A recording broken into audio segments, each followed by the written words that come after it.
tomar asiento. Quisiera invitarle a que podamos abrir nuestras Biblias acá en Apocalipsis 15. Hoy las calles parecen Navidad, hermano. De hecho, ya hay muchos árboles. Increíble, ¿verdad? Ya veo un árbol por ahí. Sí, tremendo. Pero bueno, gracias a Dios por los que estamos acá. Y hoy vamos a tener, como el título lo menciona, una introducción a las 7 copas de la ira de Dios. Estamos en Apocalipsis capítulo 15, versículo del 1 al 8. Hoy no vamos a ser muy extensos, y no porque estamos a víspera del Día de la Madre, sino porque el texto es cortito. Entonces vamos a ver esos 8 versículos en este momento. En el capítulo anterior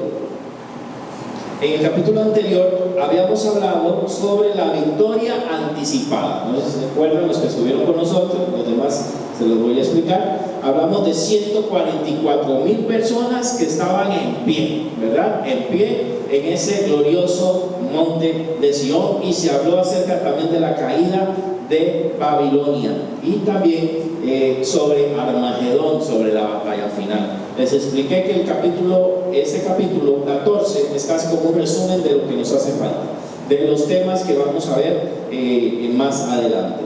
También habíamos visto anteriormente, ¿verdad? Ya por el capítulo 12, versículo 1, unas señales en el cielo. Una de ellas era la señal de la mujer y el dragón, ¿verdad? Capítulo 12, verso 1. Eso está también grabado en la página del Facebook de la iglesia. Y también hoy vamos a ver otra señal, que es la de los 7 ángeles. Se le conoce también como una señal. Perdón, esa también la habíamos visto, pero acá se nos menciona la señal de las 7 copas, que son el juicio de Dios.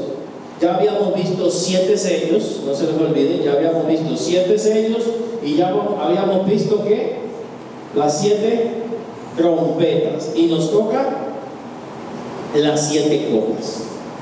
Esto va a ser solamente una introducción, y esto que vamos a estudiar hoy consta de 3 visiones. El capítulo 15 se divide en 3 visiones que tiene Juan, y él las explica a continuación. La primera visión la encontramos en el versículo 1. Vamos a leerlo. Versículo 1 dice: vi en el cielo otra señal grande y admirable, 7 ángeles que tenían las 7 plagas postreras, ¿verdad? Porque en ellas se consumaba la ira de Dios. ¿Okay? Así que él ve otra señal. ¿Por qué dice otra señal? Porque ya él había visto una señal anterior, que era la mujer y el dragón, una señal que apareció ahí en el cielo. Y acá ahora dice: veo otra señal, y esta señal es de 7 ángeles que tienen 7 plagas. Por ejemplo, se observa en el cielo otra señal. La señal la describe como grande y admirable. O sea, a él le llamó muchísimo la atención. ¿En qué consistía la señal? En 7 ángeles. ¿Se acuerdan qué significa el número 7? Generalmente perfección o completo. Cuando se va a completar algo, se utiliza el número 7. 7 ángeles, pero que tienen 7 plagas. ¿Cuál es la palabra que usa ahí? Adjetivo: postreras. Exacto. ¿Por qué postreras? Porque son las últimas plagas que van a venir sobre la tierra. Son las últimas plagas antes de la segunda venida de Cristo. Antes del establecimiento del reino de Dios sobre la tierra, estarán esas 7 plagas. Esas plagas se ven en el capítulo 16, hoy no lo vamos a ver. Se ven a detalle en el capítulo 16. Son las últimas plagas. Pero hay una frase interesante que dice que en ella se consumaba, ¿qué cosa? La ira de Dios. ¿Qué es consumir, termina, que en ella se completan, está ratificando que son las últimas plagas que iban a haber. Los 7 ángeles se les da la autoridad de ejercer esas 7 plagas finales sobre la tierra. Y esas plagas están representadas en copas, ¿verdad? En copas. Recuérdense que hablamos en el capítulo anterior del simbolismo del vino, ¿verdad? En el Armagedón, donde se iban a majar, ¿verdad?, esas uvas como juicio. Y acá ahora nos está enseñando unas copas que también están representando el juicio de Dios. Aquí no es agradable la copa, sino que es amarga, que es terrible, que es dañina. Veamos el versículo 2. En el versículo 2 vamos a encontrar la segunda visión. ¿Qué consiste la segunda visión? ¿Qué vio él? Vio un mar de vidrio. No es salado el mar. Aquí el mar es de vidrio. Creo que ya se lo había explicado, lo vuelvo a explicar. Más bien dice que la tierra y el mar que nosotros vemos ya no existirá más, y se está refiriendo a un mar de vidrio. Y ese mar está representando tranquilidad. El mar en el tiempo antiguo representaba hostilidad, representaba pleito, representaba contiendas, y aquí está diciendo que el mar es de vidrio, o sea, es sereno. O sea, es un tiempo de paz, es un tiempo de tranquilidad. Pero además del mar de vidrio, que representa tranquilidad del gobierno de Dios, este mar tiene una característica distinta. Está mezclada con algo. ¿Con qué? Con fuego. Entonces, a pesar de que estamos hablando de tranquilidad y estabilidad, el fuego que representa, una parte, juicio. En la Biblia, el fuego representa distintas cosas, por lo menos 2, ¿verdad? Casi siempre algunos grupos a donde ve fuego dice el Espíritu Santo. Fuego del Espíritu Santo, ¿verdad? Entonces, sí, el fuego representa al Espíritu Santo en una parte de pasaje en la Biblia, pero también representa el juicio de Dios, y también puede representar la prueba. Tiene por lo menos 3 significados. En este pasaje, el fuego representa juicio, que en medio de la estabilidad que el Señor va a dar sobre la tierra, en medio de ese mar de cristal, va a haber juicio. Va a haber juicio sobre la tierra. El versículo 2 nos dice algo muy interesante. Tal vez aquí tengamos que parar un momentito aquí. Dice: vi también como un mar de vidrio mezclado con fuego, y a los que habían alcanzado la victoria sobre la bestia y su imagen y su marca y el número de su nombre, en pie sobre el mar de vidrio y con las arpas de Dios. Habíamos hablado de 2 grupos desde el capítulo 7, si no me equivoco, de Apocalipsis. Habíamos hablado de los 144,000, que lo volvimos a tocar en el capítulo 14. Los 144,000 escogidos del pueblo de Israel, que están en pie en el capítulo 14 en el monte de Sion. Están en el monte de Sion. Pero acá parece que nos está hablando de otro grupo. Si usted ve el capítulo 7, nos hablaba primero de los 144,000 en el capítulo 7. Pero más abajo decía que veía una multitud de personas que no podía contar, de toda lengua, pueblo y nación. Entonces, grupos como los testigos de Jehová unen los 2 grupos y dicen que son los mismos, pero no. El primer grupo tiene un número contado, puede ser simbólico, tal vez no sea literal, pero 144,000 de Israel. Y el segundo grupo que aparece en Apocalipsis 7, de toda lengua, tribu y nación. O sea, los salvos de aquella época, la gente que va a recibir al Señor, probablemente por el trabajo de esta persona. Y bueno, en el capítulo 14 hablamos de los 144,000. Pero el capítulo 15 no nos dice quiénes son estas personas. Tenemos que deducir Nos dicen que son personas que han alcanzado la victoria sobre la bestia. ¿Qué era la bestia? Había dos, el falso profeta, pero generalmente el anticristo, ¿verdad? Y su imagen, la marca y el número, que hablamos del 666, algún tipo de marca que se colocará en aquella época para que las personas no puedan comerciar, no puedan comprar, no puedan vender, si no tienen la autorización para hacerlo y si no rinden adoración al anticristo. Eso lo vimos en el capítulo 14. Pero estas personas parece que resisten, son muertos, son asesinados, pero están en victoria y están en pie. Así que pienso que es el grupo de las personas salvas de nuevo que se habló en el capítulo 7, ¿verdad? No los 144,000 que ya vimos, sino el segundo grupo de toda lengua, pueblo y nación que dieron sus vidas y no aceptaron la marca ni el sello de la bestia. Aquí se encuentran también en pie, victoriosos. Murieron, pero están en victoria delante de Dios. Han alcanzado la victoria sobre la bestia, sobre el anticristo, sobre su imagen, sobre su marca, sobre su nombre. Y están en pie delante del mar de ¿qué? De vidrio. Ay, mar de cristal, decía el coro. Están en pie delante del mar. Eso también tenemos que recordar esto. Este capítulo, me voy a adelantar un poquito, también hace una comparación, o Apocalipsis en algunas veces hace una comparación entre la liberación del pueblo de Israel de Egipto con esta liberación que el Cordero está haciendo contra la bestia y el anticristo. Son semejantes. Y en este caso, recuerde, como aquellos que se acuerdan de la canción de Dani Berríos, si no me equivoco, que habla el himno de victoria.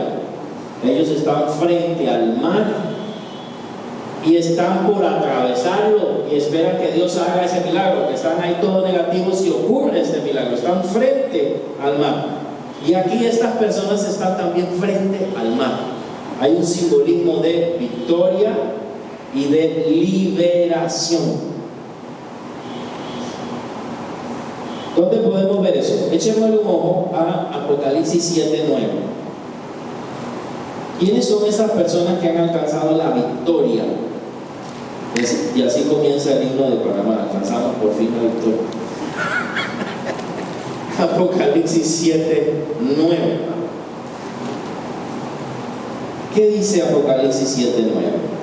Después de esto miré, y aquí una gran multitud, la cual nadie podía contar, lo que le acabo de decir, de todas naciones, tribus, pueblos, lenguas, que estaban delante del trono y en presencia del Cordero con vestidos de ropas blancas. Ok, pero vea que son dos grupos diferentes. Si usted se va más arriba, en el verso 4 dice: oí el número de los sellados, 144,000 sellados. Entonces estamos hablando de dos grupos, los 144,000, ¿verdad? Y aquí las multitudes. Ya los 144,000 los vimos en el capítulo 14, donde estaban en pie en el monte de Sion. En pie ahí, ¿verdad? En ese monte. Y ahora estamos viendo a esta gente en pie, pero no en el monte, frente al mar de vidrio. Frente al mar de vidrio. Así que el mar está representando esa estabilidad, esa victoria que ellos han tenido y que han pasado en medio de la prueba, en medio de la dificultad, de los juicios que venían sobre la tierra. Estas personas han alcanzado la victoria, han vencido. ¿Vencieron qué? A la bestia, a la marca y el número. O sea, no se dejaron poner el sello del anticristo en su frente o en sus manos. O sea, tuvieron que haber muerto. Tuvieron que haber dado su vida, tuvieron que haberse sacrificado prácticamente. ¿Ok? Entonces, aquí estamos viendo que este grupo parece ser este. Vamos al capítulo 12, versículo 11. Capítulo 12, versículo 11, que nos habla también de ese grupo. Ya lo habíamos estudiado. Son las personas salvas de aquella época, del futuro. Y ellos han vencido por medio de la sangre del Cordero y de la palabra del testimonio. Porque testimonio significa predicación también de ellos. Y menospreciaron sus vidas hasta la muerte. Entonces aquí estamos hablando del grupo probablemente incontable que dio su vida por Jesucristo, o que dará su vida en el futuro por Jesucristo. Entonces vemos los dos grupos, en el 14 los 144,000, y en este capítulo 15 nos está hablando del grupo producto de esos 144,000, que probablemente fueron evangelizados por ellos, los salvos de las naciones. Aquí estamos cerrando el ciclo. Si creemos que Dios siempre tiene misericordia del ser humano, es cierto, pero a medias. Llega un momento que ya Él para esa misericordia. Y aquí ya se va a cerrar. Ya están los números completos, están los salvos, los 144,000, y ya aquí tenemos los otros, las multitudes que ya son salvas. O sea que de aquí en adelante ya no hay oportunidad. Ya se cierra la oportunidad, ya lo que viene es juicio e ira. ¿Se acuerda de Noé? La Biblia nos dice de que Noé, ¿verdad?, predicó por 100 años. Y entonces, ¿qué pasó? La gente no se convirtió. Pero cuando vio el diluvio, ¿qué quisieron hacer? Entrar, pero la puerta que estaba cerrada. Dice que Dios la cerró. Eso es interesante.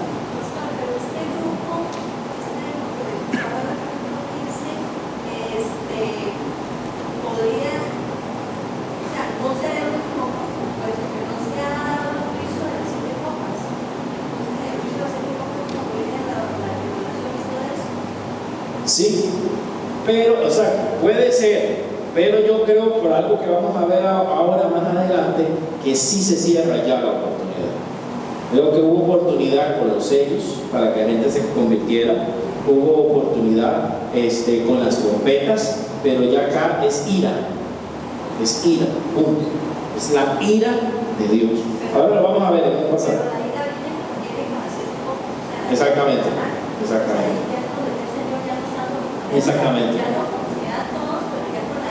Sí, ya cierra un ciclo. Ya solo el juicio. No. Exactamente. Entonces estoy colocando la idea de Noé. No hubo tiempo para que la gente se arrepintiera, pero cuando ya vino el fin, ya no había oportunidad y Dios cierra la puerta del arca y la gente, ¿por qué la cierra? Una vez escuché a un estudioso y muy interesante, ¿por qué Dios cerró la puerta del arca? A ver, pensemos. Porque si no se iban a meter un montón. Ok. ¿No los 100 años que les dio? Ajá. Porque probablemente Noé tenía un corazón grandísimo. Yo me imagino, ay, pobrecita esta gente, y comienza a abrir, entren aquí al campo. No, la selló, punto. Mujeres y niños primero. La selló. O sea, si Noé quería abrirla, talado, está sellada por Dios. O sea, pienso más era por los que estaban adentro que podían abrirla. Él la selló para dar a entender que ya no había oportunidad. Entonces, quiero hacer una pequeña reflexión. El tiempo de buscar a Dios es ahora. Ahora tenemos oportunidad. Bueno, el tiempo que Dios le dé en su reloj a cada uno de nosotros de vida aquí en la tierra. Es nuestro tiempo, es nuestra oportunidad, pero llega un momento donde ya Dios dice, ya se acabó. ¿Verdad? Tanto para la humanidad como para las personas. Se acabó tu tiempo. Ya no hay más. Y hay que entender que aunque Dios es misericordioso, pero también es fuego consumidor, porque ahí vemos los dos elementos: el vidrio, tranquilidad, misericordia, paz, y el fuego, juicio. Dios tiene ambas características. La palabra enseña que ofrenda cosa es caer en manos del Dios vivo. Dios es grande en misericordia, pero también es fuego consumidor. Y bueno, los que vencieron ahí se encuentran en pie delante de ese mar, igual como el pueblo de Israel se encontró en pie delante del mar que se iba a abrir para salvarlos del faraón.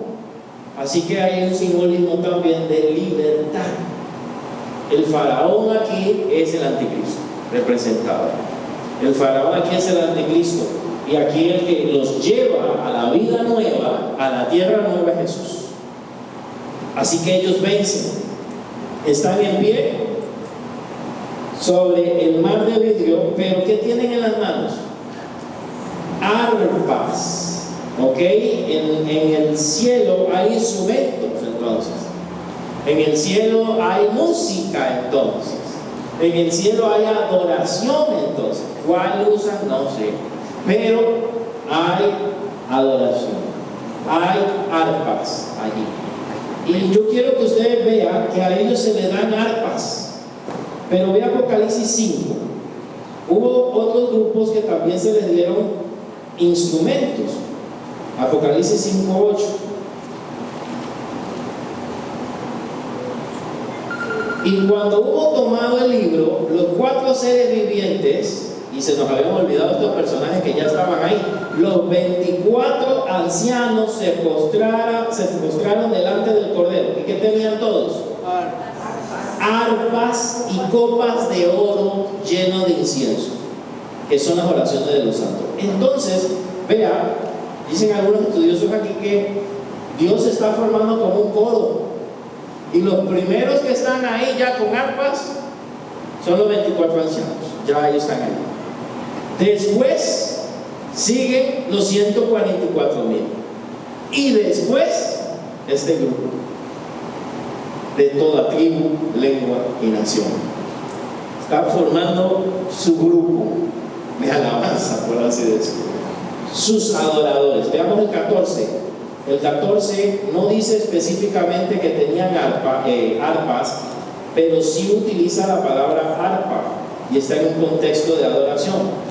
Apocalipsis 14, hablando de los 144,000, o sea, los 24 ancianos tienen arpa, y los 124,000, dice: después miré y aquí el Cordero estaba en pie, y sobre el monte de Sion, y con él 144,000 que tenían el nombre de él, el de su padre escrito en su frente. Y oí una voz del cielo como de un estruendo de muchas aguas y como sonido de un gran trueno, y la voz que oí era como de arpistas. Vuelve el asunto de las arpas, que tocaban sus arpas.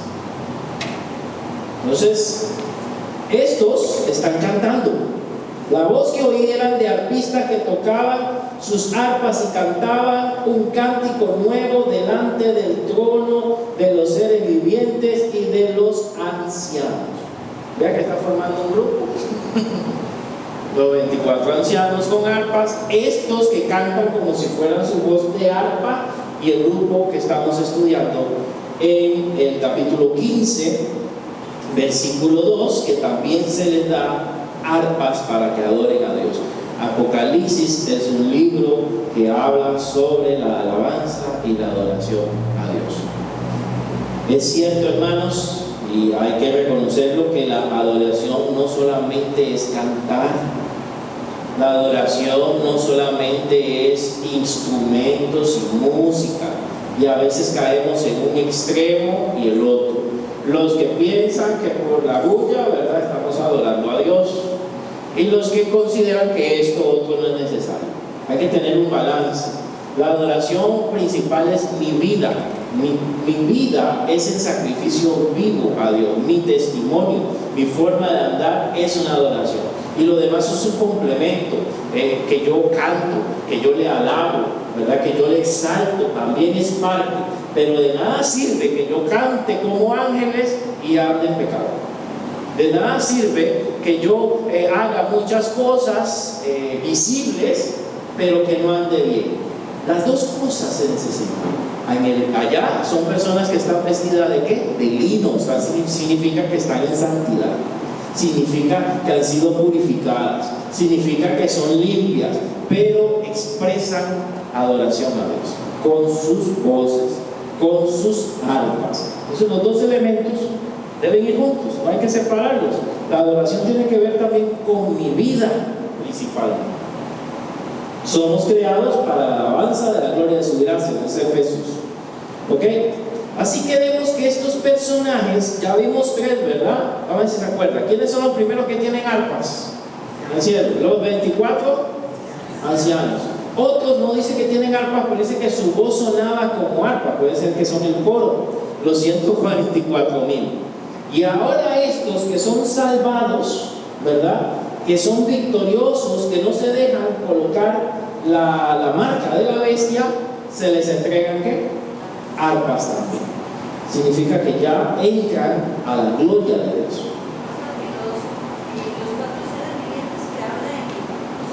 Ahora lo vamos a volver. Sí, también tienen, también son adoradores, principalmente ellos, y también dirigen la adoración, como lo habíamos visto. Sí, tiene razón. Pero estaba fijándome más en los humanos. Seguimos, hermanos. Ahora, volviendo al texto de Apocalipsis 15, que es el que estamos analizando.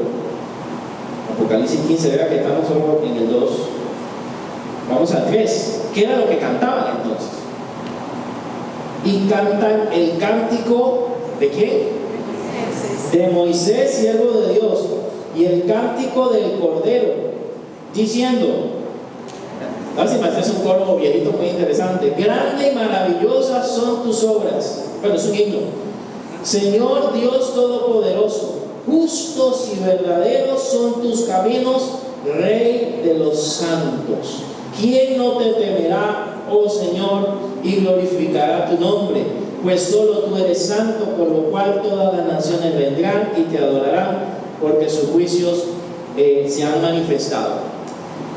Esta porción se canta o se cantaba, y todavía hay iglesias que la cantan, ¿verdad? En el himnario bautista, en el himnario que usaba la Santa Americana también, ¿verdad? Casi literalmente como está aquí. Algunos grupos ya pentecostales lo convirtieron en coro y lo usan en coro en otros países, como un coro, como más rápido, pero es la misma letra y la misma música. Tal vez no es la música que está en el cielo, probablemente no es, pero es importante que ellos entonaban el cántico de Moisés y el cántico del Cordero.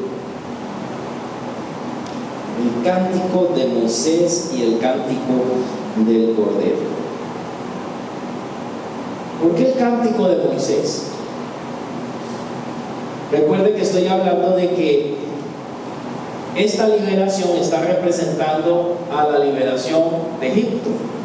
Y cuando ellos obtienen la victoria, cantan. En Éxodo capítulo 15 hay un canto que entona Moisés y luego Moisés y María entonan un canto.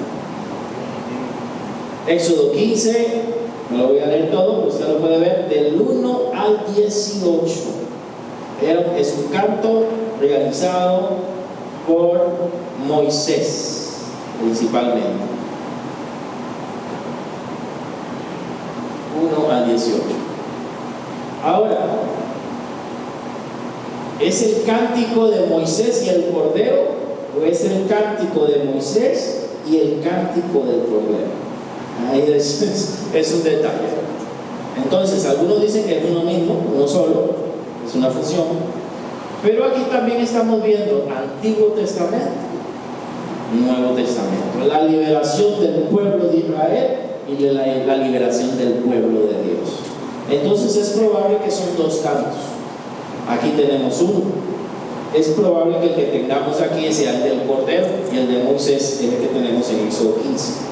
Éxodo 15 del 1 al 18. Entonces se habla de dos cantos: el cántico de Moisés y el cántico del Cordero. Volvemos a hacer aquí la similitud entre Moisés y Cristo. Veamos un poquito este cántico, que puede ser el cántico del Cordero, un cántico nuevo.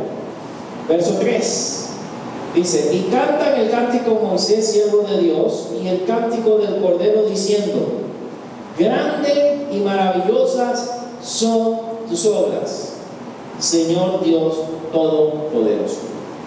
¿Qué características o qué atributos de Dios vemos en este canto? Miren, teológicamente los cantos, principalmente los salmos, que también son poéticos, enseñan mucho acerca de los atributos divinos, más que otros libros, aunque usted no lo crea. Y aquí en este cántico hay un atributo de Dios. ¿Cuál? Todo poderoso, omnipotente, ¿verdad? Los omni que se usan en el griego. Omnipotente o todopoderoso. Esa es una característica. Sus obras son grandes, son maravillosas. Recuérdense que en Génesis se dijo que todo lo que Dios había hecho había sido hecho bueno. Todo lo que Dios creó era bueno, todo. Y aquí estamos hablando que sus obras, sus poderíos son grandes, es maravilloso. Señor Dios Todopoderoso. ¿Qué otra característica más puede encontrar? Rey. Me adelantaste. hay una en medio, hay dos en medio. Justos y verdaderos son tus caminos. O sea, tus decisiones son justas. ¿Y por qué lo menciona aquí?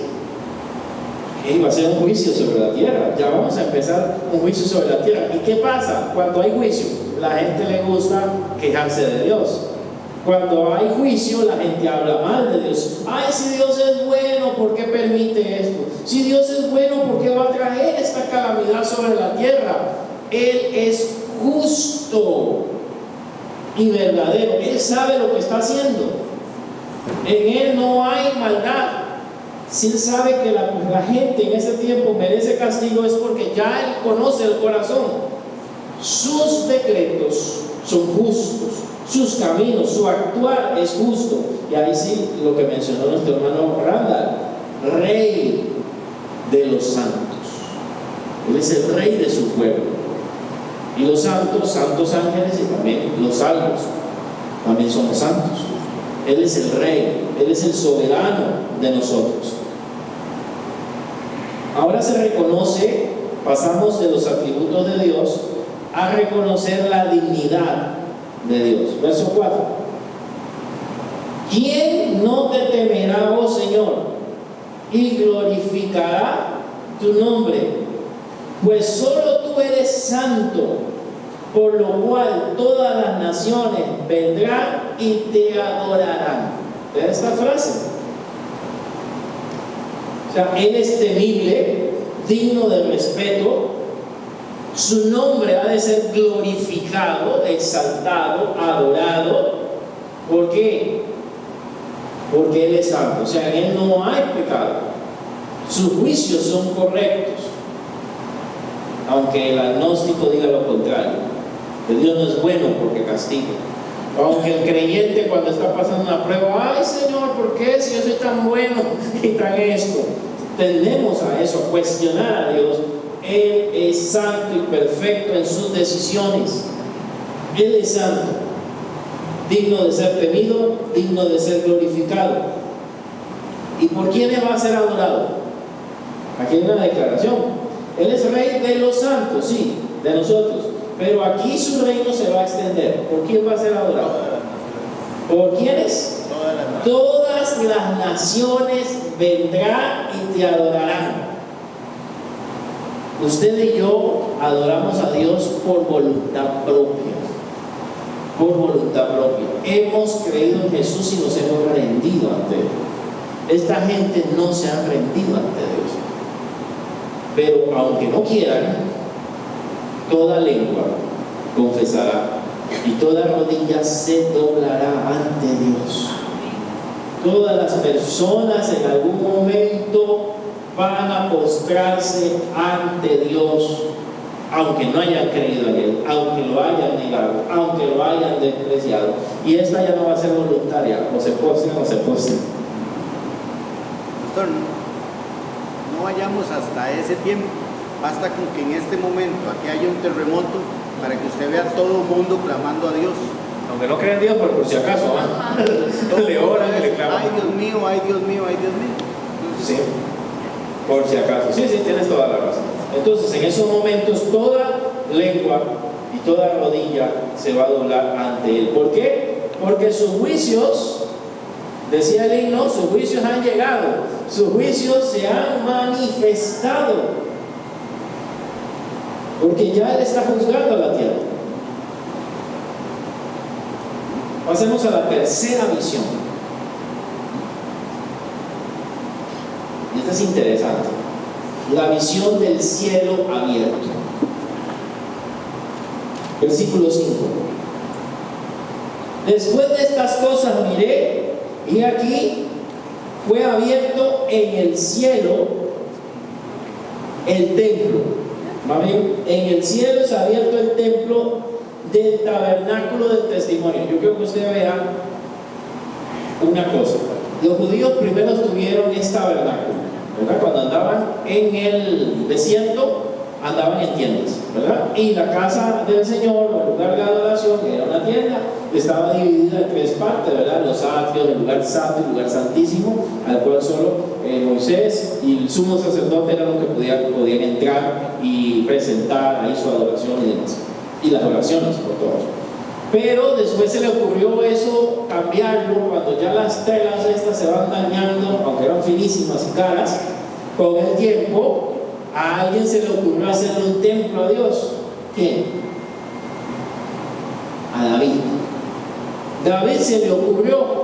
Dios le dice: yo no habito el templo hecho de manos, pero hágalo, está bien.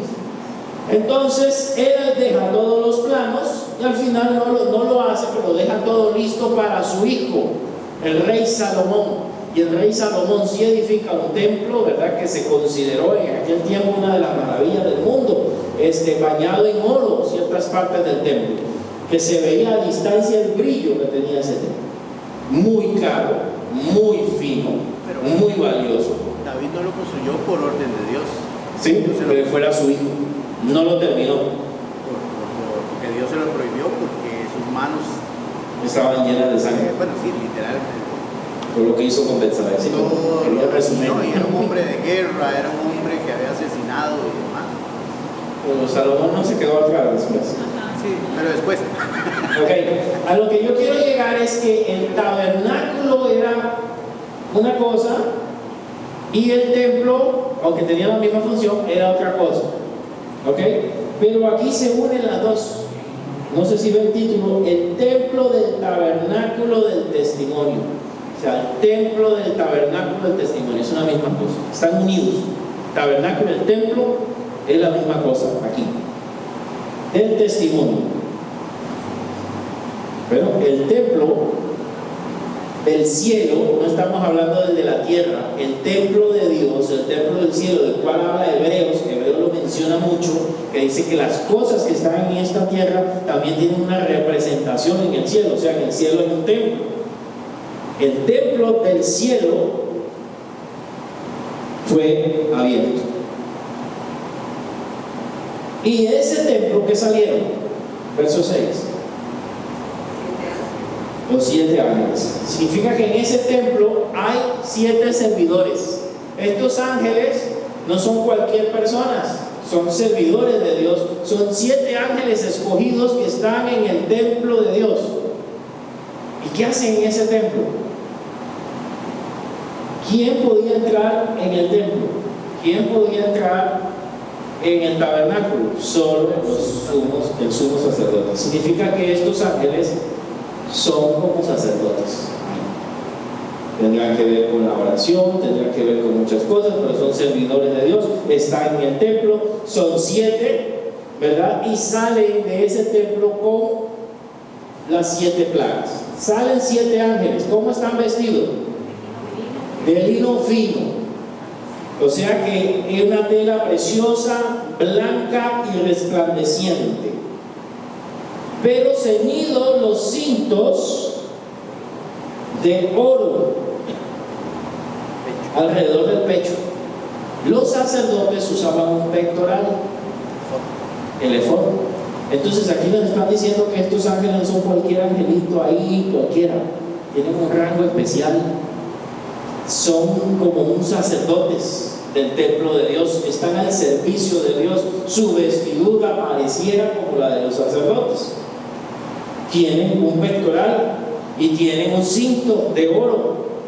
Así que visten diferente, son especiales, vestidos de lino resplandeciente, ceñidos alrededor del pecho con cinto de oro, muy parecido a los sacerdotes que Dios destinó en la tierra del pueblo de Israel. Y bueno, ahí están ellos para servir, pero el servicio que ellos tienen es un poco difícil. Vemos la visión del templo, el cielo abierto, ¿verdad? Bueno, lo mismo estamos viendo, pero en el verso 7 dice: y uno de los 4 seres vivientes, los que estuvieron al principio de este estudio, ¿se acuerdan que cerca del trono de Dios había 4 seres? Muy raros, que tal vez si usted lo ve se asusta. Con 6 pares de alas, el pecho lleno de ojos por todos lados. Ya habíamos explicado que representaba la omnipotencia de Dios. Con unas alas volaban, con otras se ponían el rostro ante la presencia de Dios, porque están a la par del Señor, conocidos como querubines o conocidos como serafines en algunos pasajes, como Isaías, seres de fuego, etc. Estos seres tenían 4 rostros.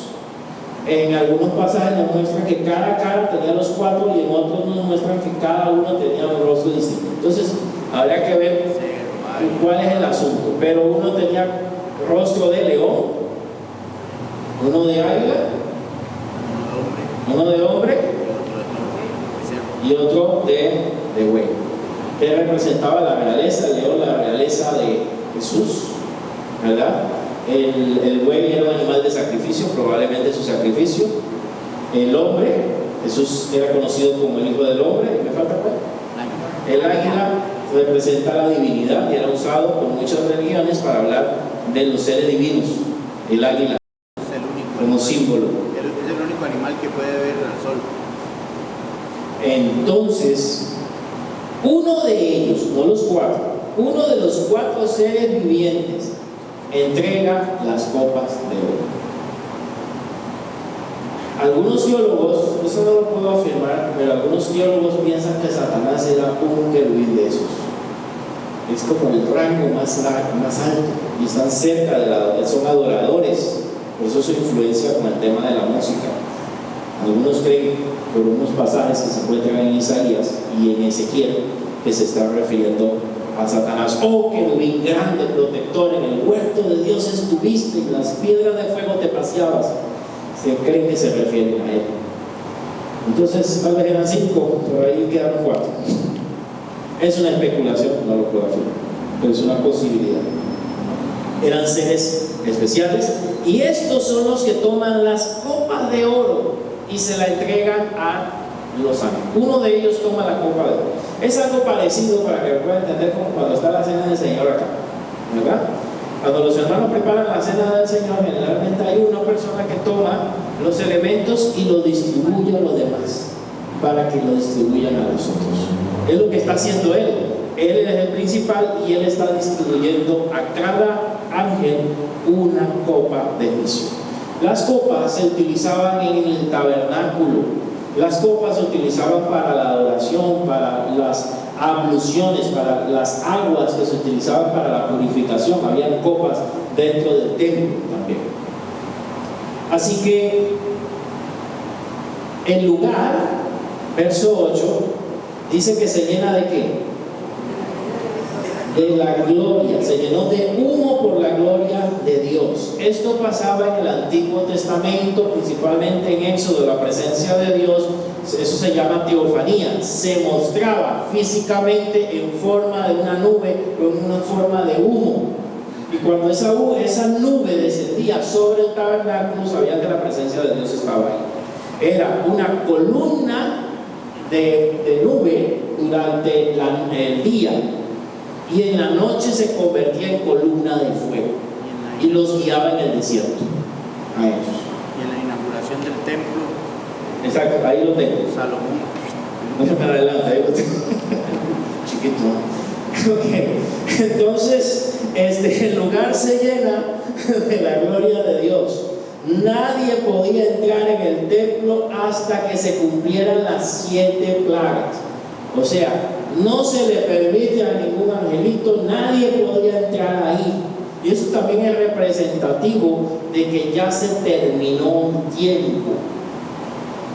Nadie podía rogar, nadie podía pedir misericordia, ya se cerró, se consumó, se acabó. El templo, a pesar de que está abierto, está la gloria de Dios y no pueden entrar. Cuando la gloria de Dios entraba en el tabernáculo, ningún sacerdote, nadie podía entrar a excepción de Moisés, porque la gloria los podía matar. Solo a Moisés le permitían entrar. Después que va Moisés, al sumo sacerdote. ¿Qué pasa en ese caso? La gloria de Dios, Cuando entraba un sacerdote y la gloria de Dios lo mataba, iban a orar por el pueblo para no haber pecado, morían ahí. Pero ellos tenían como una especie de campanitas en el borde de sus ropas. Entonces la gente, cuando oía que estas campanitas sonaban, está vivo, está vivo. Cuando dejaban de sonar se preocupaban y tenían un mecate para que no se murieran. Ellos lo jalaban, lo sacaban con el mecate del cuerpo, porque si el sacerdote también andaba mal, se moría en la presencia de Dios.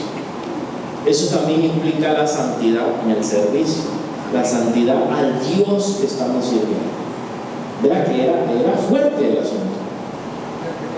Sí, moría en pecado. Ok, nadie puede entrar en el templo hasta que se cumplieron las 7 plagas. Y esto ocurre en 2 de Crónicas 7, 1, 2, que mi hermano Randall se me adelantó, cuando están inaugurando el templo. Cuando Salomón ya va a inaugurar el templo, la nube de la gloria de Dios llena la casa, llena el lugar, su presencia. Acá nadie podía ministrar, porque era muy espesa, como fue un neblina, por así decirlo. Y eso era una manera, y también cae fuego sobre un holocausto que él tenía ahí, una manera de decir que él estaba respaldando, que en ese momento, desde ese momento, el que orara hacia ese lugar iba a ser escuchado. Pero Levítico 10, si usted lo revisa, Levítico 10, 1 al 2, si estoy equivocado en un pasaje me avisa, porque a veces me equivoco, pero Levítico nos va a enseñar acerca de la historia de 2 sacerdotes, de los hijos de Aarón, Nadab y Abiú. Y lo resumo rápido. Nadab y Abiú, según el texto, parece que entraron en el templo a servir, pero no de la manera correcta. Y dice que ofrecieron fuego extraño. Por el contexto parece que estaban tomados cuando fueron a servir. Entraron ahí y no estaban bien. ¿Y qué pasó? Dice que fuego salió de la presencia de Dios y los quemó. Los quemó. Aarón los lloró y hasta se le impide que los lloren para certificar que Dios es santo y que había que respetar sus cosas. Esos principios, aunque Dios es más puede ser más benevolente hoy en día, pero Dios es el Dios.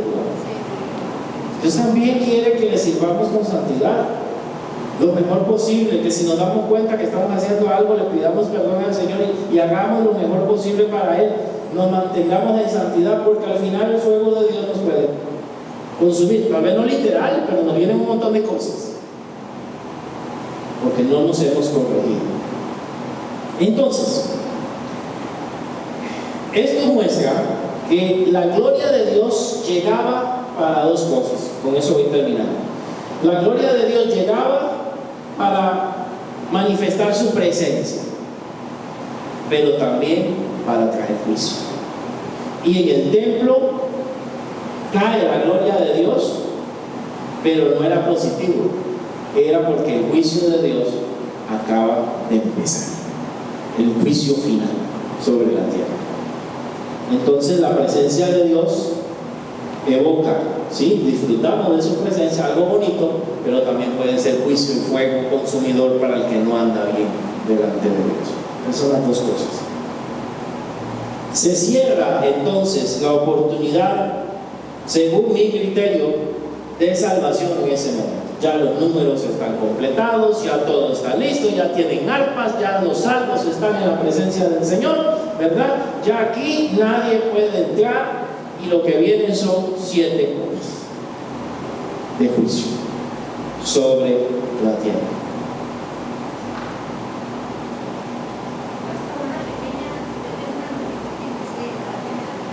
Sí. Donde dice que se abre el cielo, eso podría ser, digamos, que es cuando ya, digamos, ya al abrirse, nos estaría como representando que ya estamos viendo el pensamiento del Señor de todo lo que venía. Y cuando dice el tabernáculo del testimonio, el tabernáculo podría ser lo que está en las leyes que los maestros de nosotros vamos a estar, sería los 10 mandamientos. Simbólicamente sí, pero creo que es literal que en el templo de Dios se abre para sacar estos ángeles a juicio. Pero sí, usted tiene un punto ahí, que ahí está representando también los mandamientos de Dios, ¿verdad? Porque en el tabernáculo se encontraba el arca del pacto, el cual contenía ¿qué cosas? Contenía los 10 mandamientos. Ahí. Entonces, el arca del testimonio se llamaba.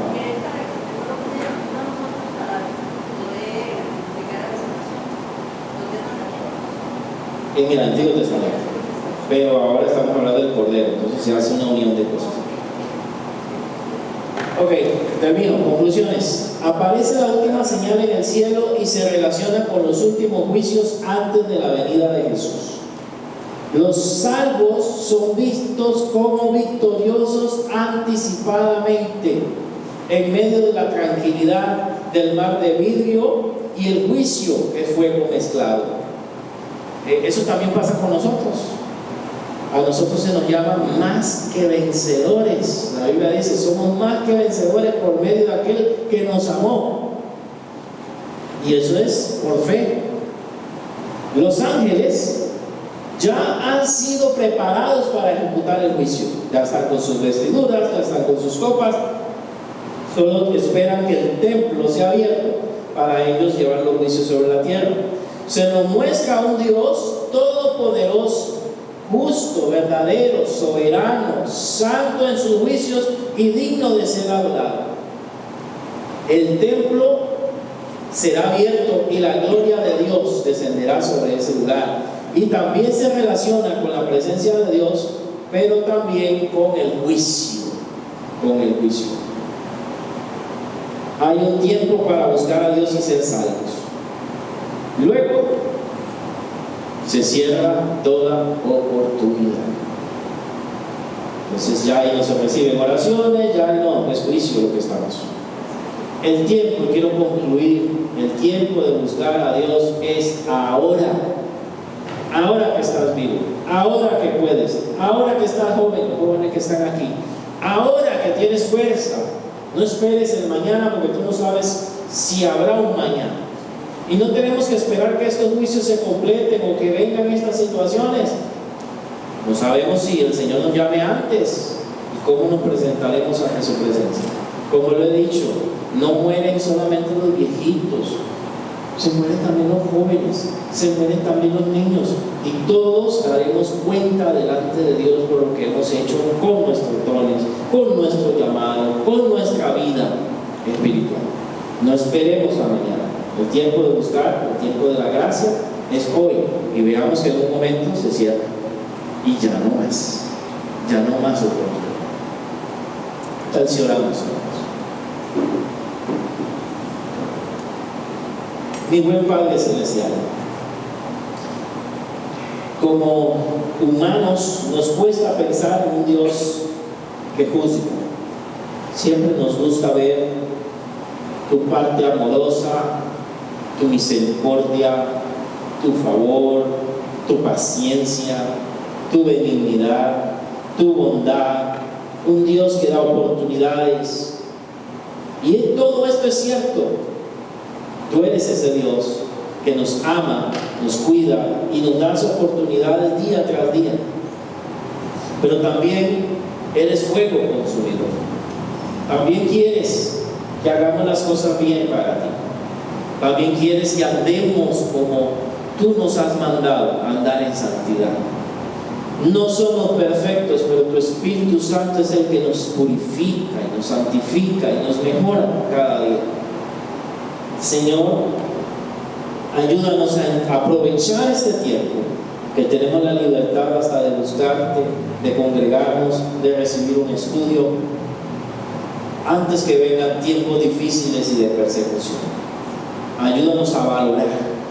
Así como en la pandemia muchos extrañaban el reunirse y el verse, no sabemos qué pueda venir en el futuro. Ayúdanos a valorar el tiempo que tenemos para poder buscarte y mejorar nuestras vidas. Gracias porque en el cielo también hay un ambiente de adoración.